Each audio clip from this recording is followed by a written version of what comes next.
And we are live here to chat about this week's episode of Flash Crossover, last week's episode of Flash Crossover, possibly also Hawkeye, maybe even Wheel of Time if we get to it. And I am joined by two fantastic people this week. First, we have Carey joining us, here to keep me sane about the Flash. Carey, how are you this week?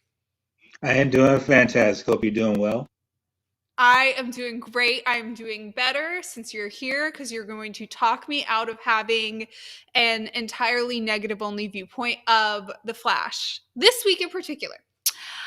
Then, on the other end of the Flash negativity spectrum, joining us this week, we have Kate. Kate, welcome back from Narnia, from Oz. How are you? I'm hanging in there. Hanging in there. Kate said at one point that she was going to watch the Flash crossover, but she's been hanging around with me too long because she has turned into a flake as well. A liar. A liar. And did not do that. But Kate did watch some fantastic things. She watched Hawkeye. Carey watched Hawkeye. Both of them are going to talk about that because I am a flake and have not watched it yet, but I'm going to this week, and they are going to explain to me why I should. But first, we're going to go back to Carey, because Carey, we've got 2 weeks of Flash crossover to talk about, and I just want to get like your general sense of how we've progressed since week 1. Has it exceeded your expectations, met your expectations, or fell below? It's sort of been a roller coaster, to be honest with you. Okay. Armageddon Part 2, a little bit underwhelming for me. I liked Part 3 a whole lot more because we got more of Jefferson Pierce, even if it was toward the end. Part 2 felt probably more like a regular Flash episode, sort of with the villain of the week sort of situation. But I will say that sort of the meat and end of Part 3 has me looking forward to the rest of it. Part 2, a little bit underwhelming. The end of Part 3 has me very excited. The end of Part 3 plus the promo for next week, because we're finally getting to see all of our heroes together. You know, they're in unique circumstances. I happen to find those circumstances deliciously exciting because I love getting to see kind of odd pairings or weird chemistry in like kind of alternate universe formats or whatever. So this idea of getting to see some sort of like alternate universe Iris and Harrison Wells, I'm like, finally, this poor girl gets the chemistry she deserves. The two look fantastic. Like Harrison Wells is so good. He's so like good at being evil, good at being whatever, but like he actually looks at her as like it's kind of conniving, but it's also like believably in love. It's like an adult romance. Anyways, I'm very excited about that. But the rest of the episode, Carey, what was the high? What was the high? I think, unfortunately, you just said what the high was, and which is sort of a terrible thing. It's almost a curse that Marvel movies have, and that you watch a movie that you think is either okay or to even very good, and it's like, but you walk away from the experience thinking about the mid-credit scenes or the post-credit scene, and I think that's sort of what happened here, particularly in 2 and 3. Um, if I have to take those out, the high obviously was the sort of mentorship that Jefferson was able to offer Barry. That was certainly a high in my estimation. And I'll also say this, and I hope I'm not getting the 2 parts confused. But the scene between Cecile and Iris when they were talking about Joe, Yes. that was it was hard to turn away from it, but I think, like you've also said, I think before, it was really tough to watch. Yeah. But I think they both brought it in that scene, and it felt it was great acting, but I'll be honest, there was a whole lot of personal feelings that I sort of took from that too. Mhm. So that's probably my two highs for sure. That was such an excellent scene, and it was very uncomfortable to watch. It was very uncomfortable to watch the level of like animosity between two characters, which, this show lacks female friendships. This show lacks female familial relationships as well. It's been unfortunate to see them take away a healthy relationship between Iris and her mother. They've taken away a healthy relationship between Caitlin and her mother. They've taken away a healthy relationship between Iris and her daughter. Like from time to time, there's just constant turmoil and there's no like solid, strong relationship. And even when sometimes they're trying to make ones, they've tried to create a mentor relationship between Iris and Allegra. It's kind of clear if you watch that they're not very good at writing it. The fact that Allegra's constantly calling her boss is just a little off-putting. There's just certain things where it's like, I see what you're trying to do, but you're not doing it well. So with Iris and Cecile, it was hard to see what was a good relationship become this animosity, but it was very, very well done. Absolute kudos to the actors on that.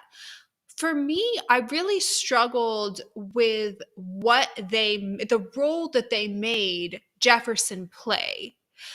We talk a lot about how everybody constantly has to come around to Barry and tell him he's a good little puppy and he's a hero and he's such a good boy and he needs to stop thinking that he's a bad boy. And I really was hopeful that bringing in Jefferson Pierce, we would get to see him actually hold Barry accountable for the bad that he has done and the bad that he could do, and actually go through with whatever this injustice plan is. But he is once again forced to tell Barry that Barry is the best of us. That really didn't sit right with me because I don't know why Jefferson Pierce would hold that opinion. Not only do I think it's incorrect, but I don't know why he would hold that. He is objectively better of a hero than Barry in and of himself.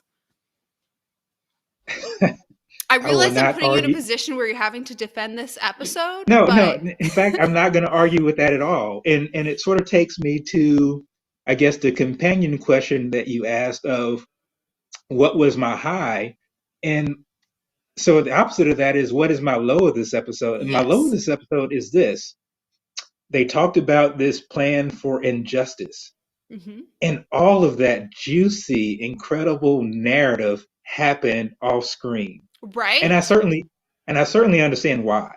Obviously, I mean, that would have required a crossover to some degree. You're not going to get all of those folks in one room together to have this conversation and to hash that out.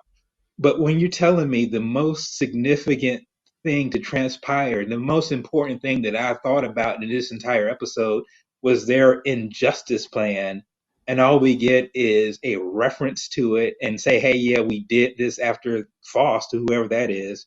I'm like, give me some breadcrumbs to get to this point The because development of the Injustice plan would have been a better crossover.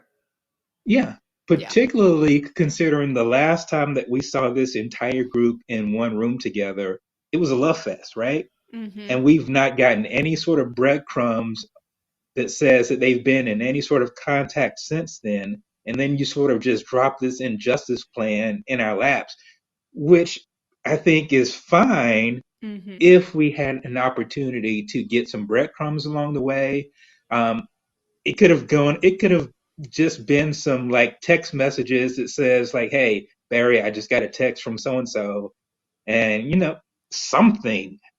But that was such a big deal that we didn't get to see in any form and just dropped in our lap. It was just that sort of the low in this episode for me. I would agree with that. I do I do think it was a missed opportunity to bring in more viewers. And relatedly, we have Kate here who did not watch. Stormy in the chat also did not watch. Kate, do you have the chat up? Would you like to be the voice of Stormy and the voice of the non-viewers and read her comments in the chat? I'm bringing Kate over. Let me go pull up the chat. I don't have it pulled up. Give me a second. I can get it up.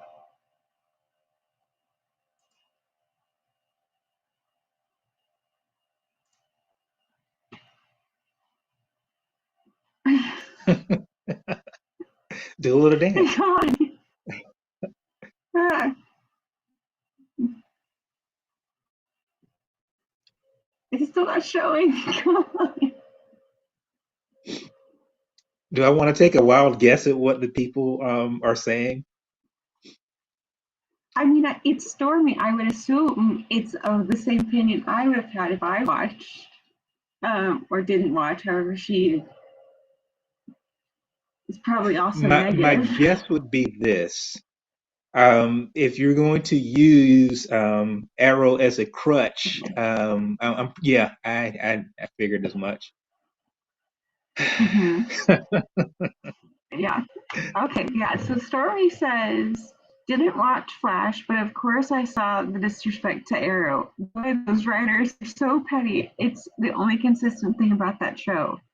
To see a gif of Barry being thrown through the glass case with Oliver's suit, to bad the bow didn't too bad the bow didn't impale him. No one is allowed to hold Barry to any standard as a hero or a person or a hero. If they do, they are the ones in the wrong, not Barry. Um, yes, you were right as always. I fully stand by that. I'm sure Carey kind of disagrees, maybe a little bit, but probably not that much. You can't argue with that sentiment. The disappointing part of all this is the very first episode, they introduced us to a Barry that was competent, appeared to be on top of his game, appeared to be in a good place. And I certainly understand that this sort of Armageddon arc is supposed to tear him down to get to a place that we're supposed to believe that he got to. It's just strange that we're still having the same sort of pep talk, even if it's from someone different. This, like Cammie said, the same sort of pep talk that's like, no, Barry, you're really good and you're better than this. It is just sort of disappointing that we have that same sort of narrative continue for a character who's supposed to or should theoretically be beyond that. It kind of reminded me of when they brought in Diggle to basically tell Barry it was okay to go back in the, Speed Force and do all of this and like it's fine, follow your instincts, don't whatever. When it's like the fact that Barry has done this before is the reason Diggle lost one of his children. So you're having somebody come in and give motivational advice. You're having somebody come in where if it was in the hands of somebody where it made sense for them to take that perspective, I could disagree with the perspective and be like, disagree, whatever, but at least I understand where they're coming from. If you had some touchy, feel good, like everybody's redeemable, whatever. But in this episode, you're bringing in somebody who has a rich moral history already established in this universe, and it's not a moral code like never kill, never do anything bad, everybody's like you're not bringing in Stargirl, you're not bringing in Supergirl, you're not bringing in who's that one happy guy from Legends, you're not bringing in Bebo, like whatever, like you're not bringing in somebody who's like touchy feely in one note, you're bringing in a complex dimensional character. And maybe I'm missing the last level of complexity. Maybe it's like some sort of god tier thing where it's like small brain, everything's fine, Barry's fine, and then there's like medium brain, and that's where I'm at, where it's like no, Barry needs to be stopped, he's a villain. And maybe Jefferson Pierce is on that top tier where he's like Barry is bad, but this can make him good. And I'm just refusing to go there. Like, I acknowledge that's possible, but I just didn't get that. I felt like we had to spend too much time on a pep talk. I will say it was better than in episode 2, where the crossover was basically just like a phone call on a Leap learning pad from 2007 with Alex Danvers.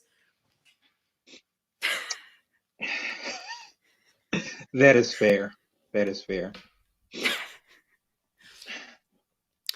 Well, I've heard your highs, I hear your lows. I my highs, I think it sounds like we share a lot of them in common, but I'm really curious where you want it to go from here. So with episodes 4 and 5, what can they do to bring this back up to the expectations you had when you and I went into this episode 1 and were like, what is happening? Barry is functional. Well, what I'm certainly looking forward to is seeing where everyone is. When I say everyone, obviously the tease that we got of all of our heroes, or at least the ones that we're going to get in this show from 2031. I would really love to see how they got to be where they are. By that I mean that incredible side eye that they gave to Barry when they noticed him in the banquet hall or wherever it was that they were. I want to know how these characters got to this point. Mhm. Um, Obviously, they were apparently manipulated to whatever the degree, but I just hope it feels like that they got to whatever point they got to some organic type of way. So I'm really interested in seeing that. Um, Obviously, we're in the future now, 2031. I don't, and you have to forgive me because I'm not incredibly up to date in terms of what point in the future that Mia is in. But if we're in the Mhm. future, I have to assume and imagine we're going to eventually get to her too, right? So I'm incredibly looking forward to seeing what this iteration of Mia is like, and the role that she has to play. And oh, I'm incredibly excited to see, and I know I said everyone, but more importantly, I'm incredibly excited to see how Batwoman fits into all this in terms of sort of the code and how she is in this future that's apparently been altered by whatever degree. Because I think she could be like the ultimate. I don't know if wild card is the right word, but she could certainly wreak some kind of havoc because, as far as we know, she doesn't have any relationship with Barry, and it will just be interesting to see how those two interact. And I gotta say, man, she looked incredibly good in that red dress, Yes. man. That was freaking fantastic. I am so excited. That was the thing that at the end of the promo, where I was Mhm. already like, oh, this is obviously going to be better than this week. When I saw Batwoman, I lost my mind. Like, I think I actually stood up in front of my television. She looked great. And I'm so excited now to see her dynamic with Barry. And I was excited to see her dynamic with Barry before. I went into this crossover knowing that it was strongly insinuated that her encounter with Barry would be hostile. And I was thrilled without context because I would love to see her fight Barry. But given this is going to be fantastic. So excited. Do not care about the reconciliation. I only want to see her fight him. And it was really nice to see him walk into a room, as you said, and have everybody give him a side eye because it's the exact opposite of what he's experienced for the last 8 seasons. Yeah, I'm very excited about next week and excited to see Mia and I think given 30 seconds or so of characters that I'm excited about, like Batwoman and Mia, Ryan and Mia, I think it'll save any episode. I want to tie us out with the comments. And by I mean Kate. Once again, being the voice of the non-viewers. There's been conversation between her and Stormy in the chat. So, Kate, I'm going to bring you back in. And can you share with us what you and Stormy have been chatting about and your thought process as a current non-viewer? Yeah, so Stormy then ended up saying Diggle lost a daughter because of very selfish choices. Sarah Diggle was brought back because of Oliver's choices as Spectre.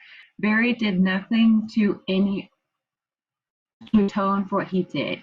Uh, yeah, that's probably true, and I very much agree with that. But I don't, I haven't seen anything since the crisis with Barry, so I would believe it. And then I kind of went on to comment about how we always talk about how Barry is the best of us, and Oliver, for as many mistakes as he had, is far better than Barry because Oliver, I said something about how Oliver was never pure as Jon Snow, but he developed into a man willing to make the ultimate sacrifice on multiple levels. Barry has always been and will always be Barry. Um, and then Stormy came back and also said, I know it's coming from Mia, or I know it's coming, but Mia shouldn't be friends with Barry. She lost her father in part because of him, and then Barry's equally selfish daughter sped up crisis. And I kind of agree with that one too. You're exactly right. I don't see how Mia and Barry could sort of be in the same room together. It just seems like there's got to friction. There's got to be friction. Yeah, well, and especially from Mia being kind of the perfect mix of her mom and dad, she never, whenever we saw her previously, she never really put up with anybody. She called you out the moment you did something wrong. And I don't see her being somebody that will have any patience for Barry if they actually write her consistently for how she was made in Arrow. But as is the trend with a lot of the crossovers, when you put an Arrow character in the Flash, they just write the character to accommodate the Flash rather than actually be their own person. Yeah, yeah. Well, Kate, I really appreciate you coming in and being the voice of the non viewers, but hopefully, Carey and I can convince you to watch at least the final 2 episodes or some kind of cut compilation of the final 2 episodes as your favorite characters. But I'm about to put you and Carey back on screen together because I want the two of you to convince me to watch Hawkeye. Before I do that, I believe we have a short interlude of News Corner with Kate. Okay. That one's good. All right. So we both, at least me and you, have watched Mrs. Maisel, the Marvelous Mrs. Maisel. It was recently announced that episode 4 is coming out in February, so February 18th. So I'm excited for that one. Also, Bridgerton has wrapped filming. I think I saw that before, but it's been a few weeks, so I went ahead and mentioned it. I also want to say that I did see somewhere that it's been confirmed all the way through season 4, so we know at least we'll have 4 seasons of this, which means we'll at least get through all the older brothers, which is great. Mm-hmm. And on somewhat of an adjacent note, I've talked previously about how I don't like musicals, but I have a couple of exceptions. One being is there was a TikTok unofficial musical version of Bridgerton, and those girls have made that version, have put it out as an album, and now it is actually nominated for a Grammy. What? That took It a is turn. nominated. I did for not a hear about Grammy. that. That's It was, incredible. yeah. So it's nominated as a, I think it's a show, or like a musical theater album, is what Oh, the wow. category it's nominated for. Good for Which is very them. specific, but it's so impressive. That's so cool. Wow, Yeah. that is awesome. I'm very excited, by the way, to hear that Bridgerton is going to get 4 seasons because I think if there's any like lessons learned, I'm a strong believer that television can get better as seasons go on. I think that that's like a positive of the medium. I liked the first season of Bridgerton. I am hopeful there'll be good things that come out of season 2 as well, but I think that there'll be a few like missteps along the way naturally, and I'm hopeful that like we'll get to the place where season 4, perhaps season 5, etc., is like the best season yet. So I'm excited for more of that. I am about to put Carey back on screen because Kate, you and Carey have watched Hawkeye. I have been talking about Hawkeye with you. I'm excited to watch it, but I haven't watched it. And there's like 3 or 4 episodes out. And I know you just watched the latest one, I think, today. So pitch it to me. Should I watch it? Should I immediately catch up or should I wait and marathon the whole season at the end? I mean, I think it's a personal choice if you marathon it, but I found the first 3 episodes great. What about you, Carey? I love the first 3 episodes, and the best pitch I can give to you is if you liked what Florence Pugh brought to Black Widow, you would love what Haley Steinfeld brings to Hawkeye. I have yet to watch Black Widow, but I have definitely seen a lot of clips from Florence Pugh's character, and I loved the sarcastic humor that she brought to that character. And I can agree that is a very similar tone that Haley Steinfeld has brought to Kate Bishop. I guess on that note, how do you feel? What were your highs, and what are your opinions on this new Hawkeye? Well, my highs, more than anything else, is the fact that, and I know he's obviously sharing the screen with Kate Bishop, but the fact that he gets any sort of shine at all. I mean, you go back to Avengers, and basically he was a mind-controlled hitman. We didn't learn anything about him. He's been around since the very beginning. And so the high for me, if nothing else, is that we at least get an opportunity to sort of spend time with Hawkeye, see how he lives in his own skin. It's also an interesting situation, the fact that we get two things from Hawkeye. We get to see how he interacts with his family, which is a regular human family, something we don't get in the Marvel universe to much of any degree. And we also get sort of a ground level view of how he interacts with just the general public, right? We don't get that with too many other characters, other than it's the whole situation where someone is starstruck, right? But here you just have a regular guy who's going about his life with his kids, having dinner and that sort of thing. And I know this, it may very well sound boring to a degree, but it's sort of a corner of the universe that we don't get to see. And so the show gives us an opportunity to see that. And then beyond that, we also get the fantastic acting between the two, and you get the action that this show brings as well. So I think it's sort of a well-rounded thing that you get in this show that you probably really don't get in any of the other shows, even the ones that have been on Disney Plus.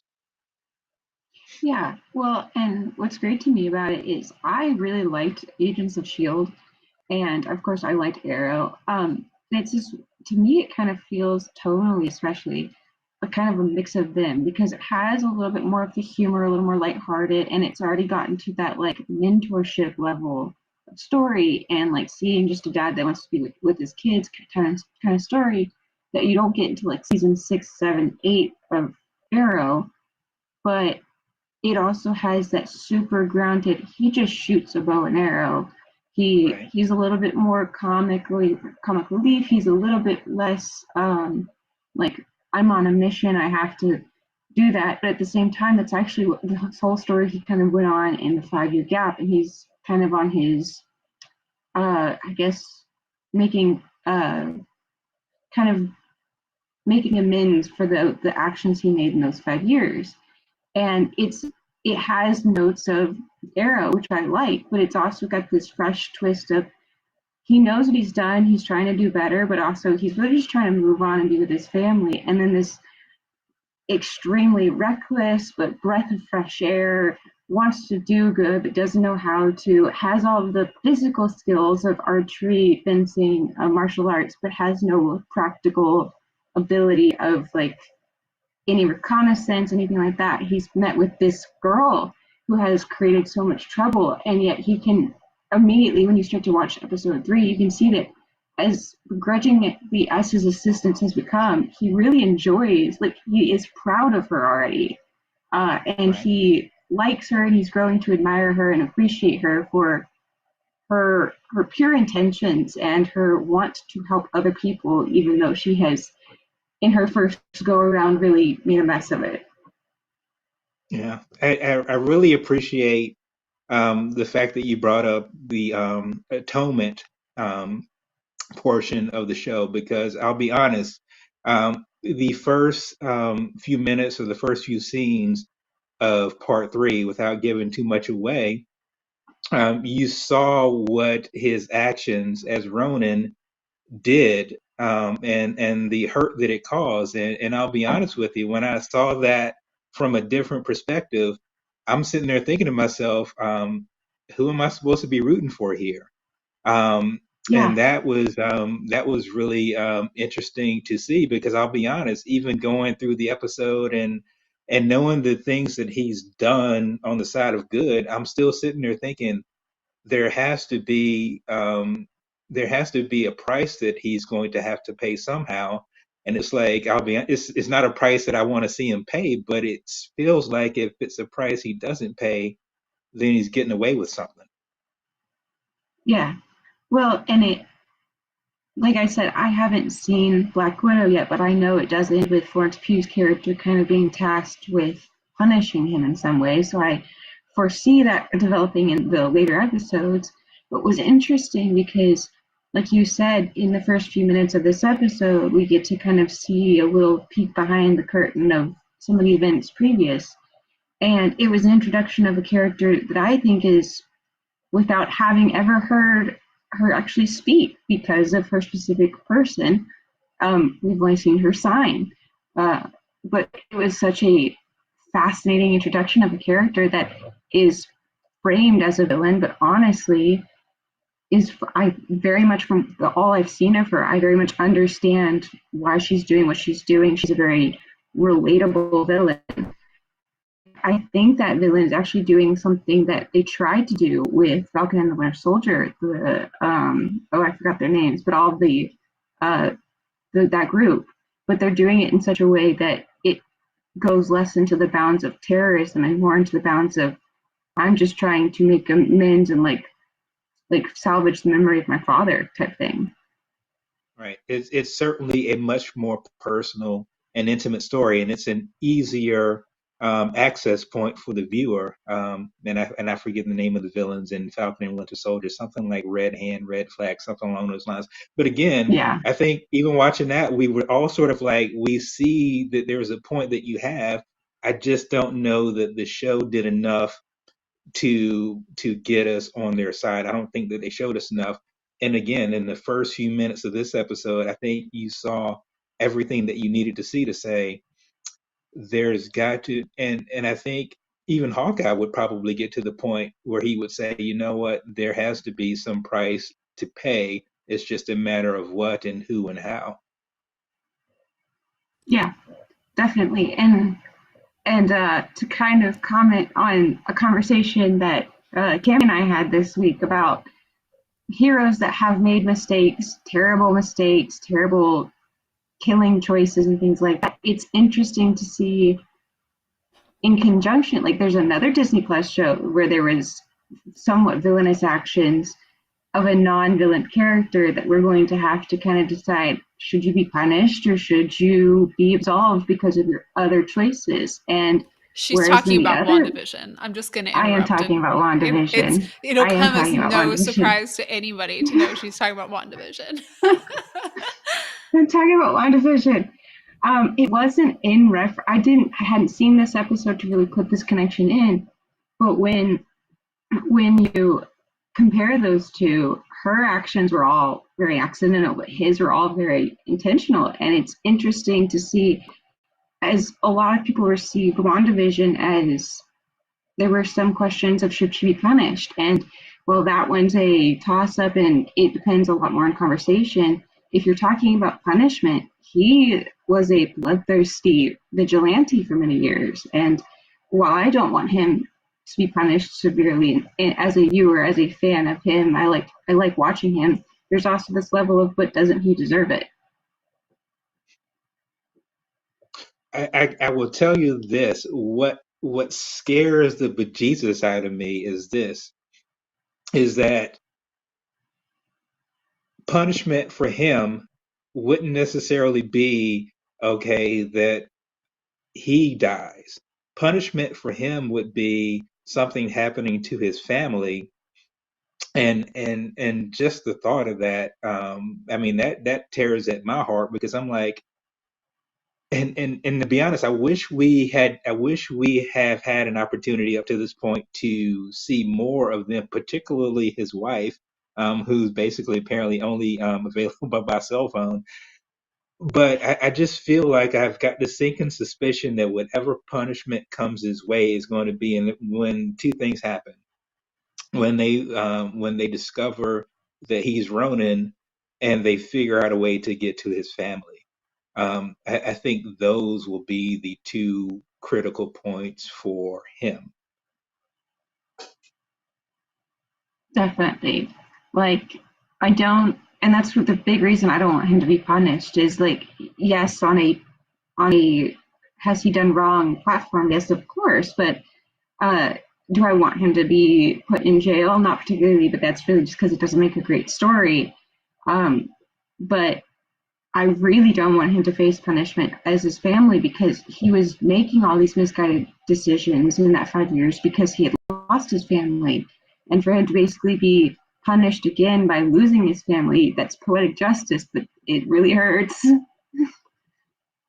Yeah, certainly. Um, and which I guess even on top of that, you could sort of see, and again, like I said, I don't want it to happen, but say something does happen to his family, and then he becomes like a surrogate father to Kate Bishop, and certainly that would be incredibly beneficial to her, but it still sort of makes his own family again sort of a side note in his story, I still feel like and think that they should have a stronger presence, and they still have time to do that. um I just think if they when they tried to flesh out Hawkeye in the movies, they made a point of saying, hey, he has a family, that's kind of a big deal for him, but they haven't really done much with that, other than saying, "Hey, he really cares about him," but it's like only as much as the story allows. And I think they need a different narrative other than just being his family. But that's just how I feel.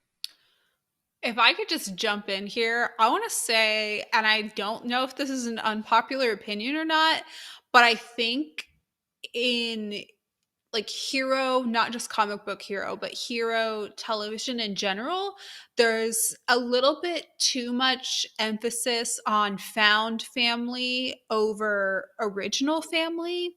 And number one, I don't think those lines are very clear in real life. I think most people have some found family, some quote unquote original family. They mean different and they look different to different people. But this whole, it just kind of feels like the grown up version of every children's book being about orphans, to have every hero lose his family. Every heroine loses her family. And if they didn't lose them by the time they're hero or heroine, they lose them during the process and they have some sort of found family throughout.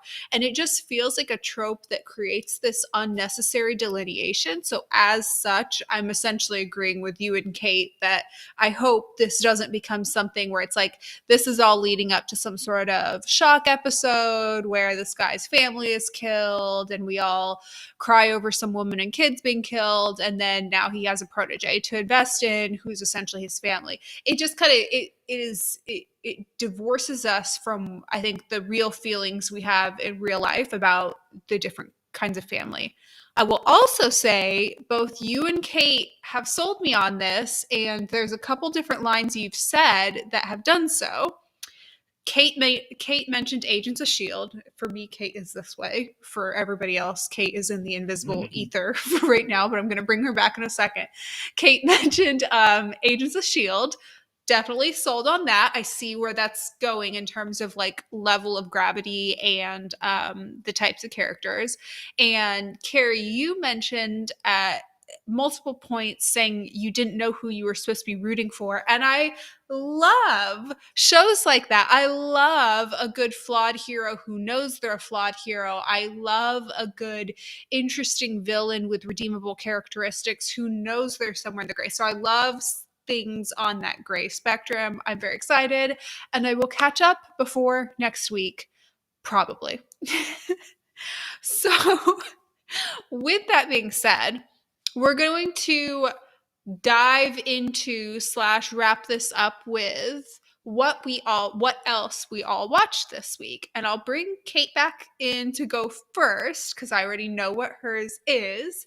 And then Carey, I'll bring you in after Kate to talk about what else you watched this week. So, Kate, what else did you watch or read this week? So, in the past few weeks, I've been reading the first book in the Wheel of Time series, and that is a long book. It was a choice made in preparation for the TV show, which I still have yet to get a chance to sit down and watch. But it has me both more interested in it, and it also has me hoping that from what I understand, the writing becomes better as the series goes on. And I hope that the show takes advantage of the developed characters from the future and kind of fuses that feeling into the first season, because I'm sorry for whoever likes this book, it's a little bland. I've not read the books, but as you know, my husband's read the books like 5,000 times. And I've been Yes, watching that the show. apology was directed at him. Yes, no, absolutely. He and I don't tend to like the same books, and our overlap in shows is not huge either. But I've really been enjoying the Wheel of Time show, and he says it's very different than the books, which is probably why I'm enjoying it. But I will say, I think one of the things that maybe is not common for a TV viewer, but maybe more common for a book reader, is that the main character is not anybody's favorite character. The main character, it's not so much that he is a flawed hero so much as he is uninteresting and kind of feels like a self-insert in a fan fiction, as far as I can tell from the show and what I'm hearing from Peter. But all the side characters are supposed to be very interesting, and they have been so far. And by side characters, I only mean women, but Peter says the side guys are interesting as well. Actually, I take that back. There's one side male character who has a fascinating storyline, like fascinating, jaw-dropping storyline in the first couple episodes alone. Well, that's good to hear, because it very much felt, and this is not a diss, but I think it's because I read so much that I like more complicated characters, and I am more of a person of a character over plot. Mm-hmm. So when I was reading the first book, it very much felt like all of these characters were cookie cutter inserts for the different roles that they were going to develop into. And I had heard before that the series itself did a great job with women in fantasy, especially compared to its peers of the time. And I would say that it had the markings of an author that wanted to do really well by the women, that was really trying to do well, but they were still coming off as very one-dimensional characters. But I could see where they could grow into something more. I think that was really what was slogging it down. Is everybody was very bland and one-dimensional to me. But I could see where he was really, really trying, and so I could appreciate it. And that's why I'm still trying to push through reading the book to kind of like get to the nitty-gritty, the juiciness that will eventually happen.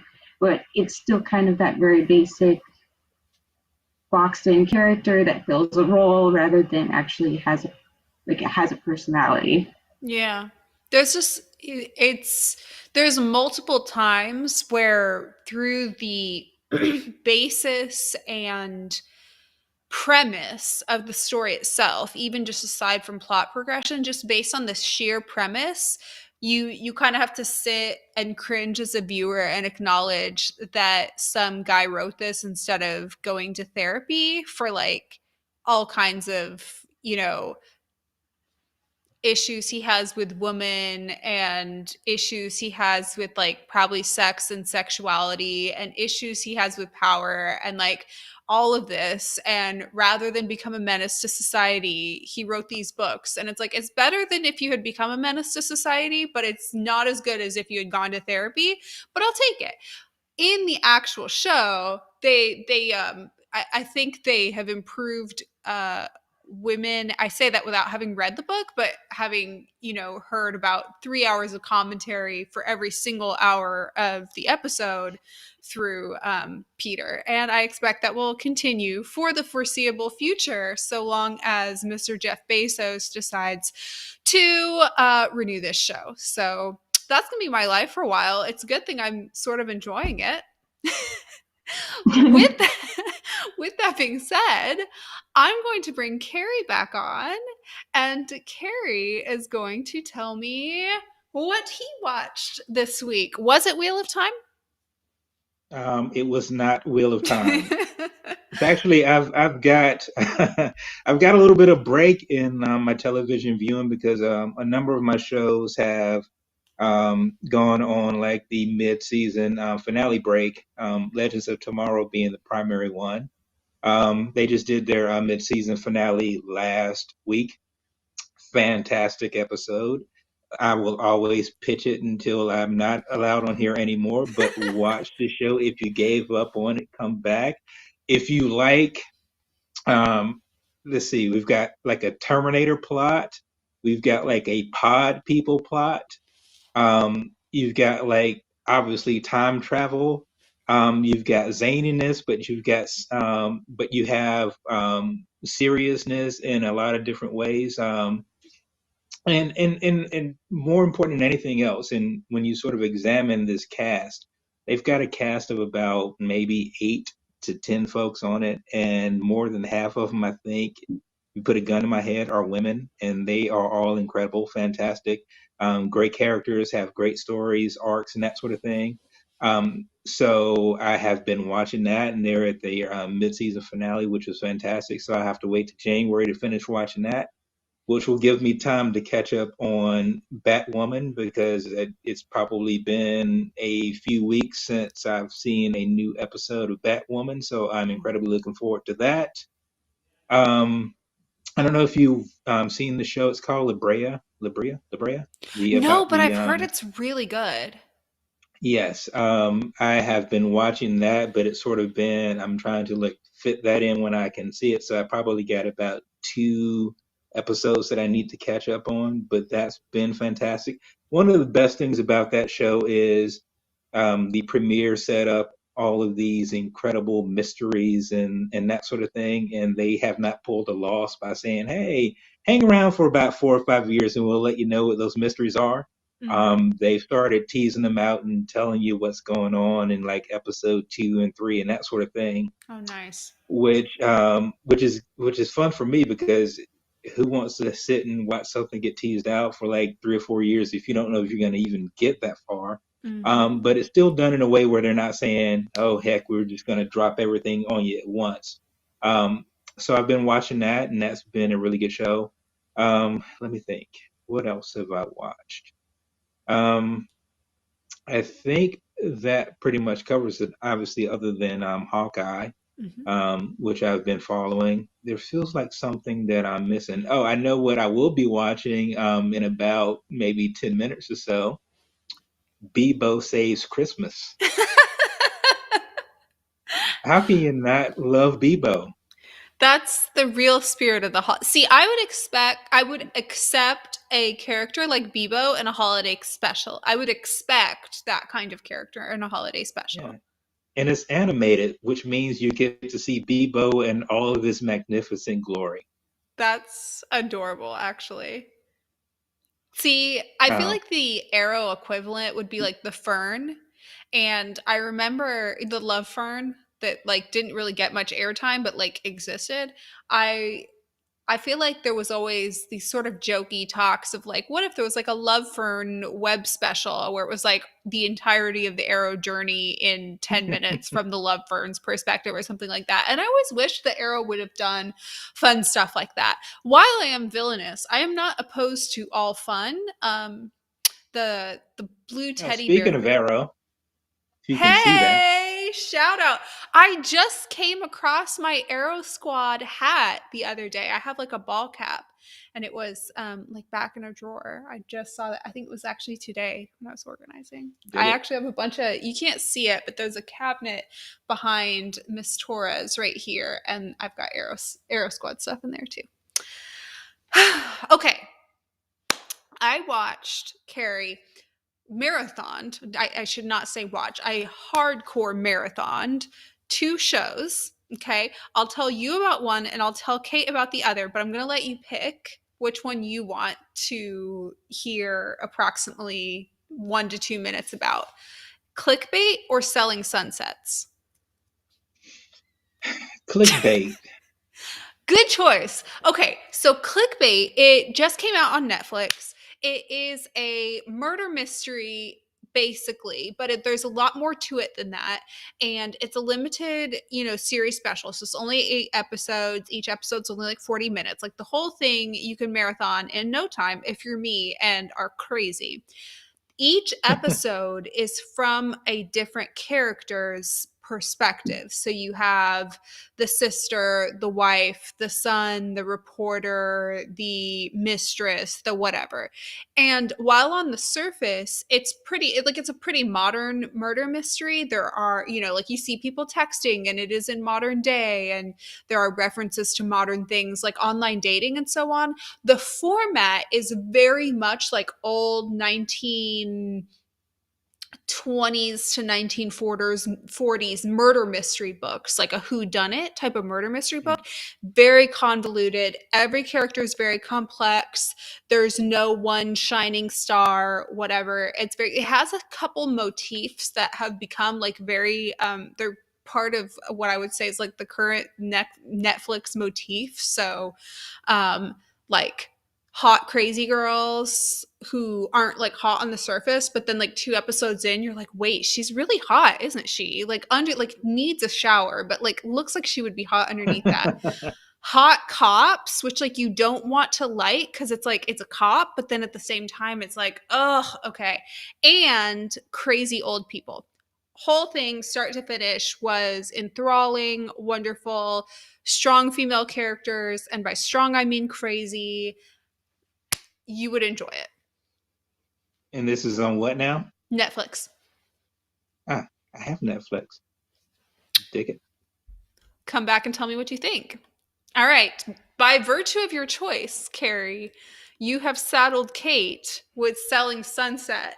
Kate, have I Really, Carey? have I talked to you about Selling Sunset before? Yes. Yeah. Okay, this season, it gets better than ever. So, first of all, you have this massive split in the like realtor group where everybody who's caused any drama or just like been obnoxious in some way has like left in a huff basically at the end of season 3 to go prove they can like do better and be better, right? Like one woman left to go like do her own project, another woman left to go do her own project, another realtor left to like go get married and travel the world and blah blah blah. Anyways, season 4 is basically everybody who's ever been a not so nice person coming back to the Oppenheim group because they're trying to pretend that they want a job, but really it's just they want to be on this Netflix show. They don't even really try to pretend that this season is about houses at all. It is all reality drama, and it is all like, if you read between the lines, also there's a Marvel star on it, by the way, who's on it to buy a house. So it's kind of related to everybody's interest if you really think about it. And prior to the, here's what makes this season so interesting, Kate. Prior to the season coming out, they released the news that one of the agents is dating the like owner of the brokerage, whatever. And it's the most mismatched, like terrible match you can ever think of. Just like, this is so clearly for fame and money on both sides. Like he's doing it for fame and a hot girl, and she's doing it for money and like it's the most corrupt relationship you can possibly think of, an abomination to the concept of romance. But you know that it exists prior to the season coming out, so the entire season they're like cutting to like these lingering looks or jealous whatever, and they don't reveal the entire thing until the end of the season. One of the like the Marvel star who comes on the show is like flirting with her. It's like a whole thing. Anyways, the thing is a mess from start to finish, and in addition to announcing like messy relationships at the end, they announced 2 spinoffs. There's going to be a spinoff set in the OC, and then there's going to be a spinoff with entirely new characters set in real people who are realtors set in Miami, and it's going to be so good. And now you're going to have to hear about it 3 times as much. Who's excited? I am.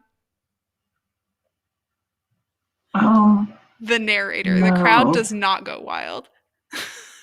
The crowd is groaning. No applause is heard.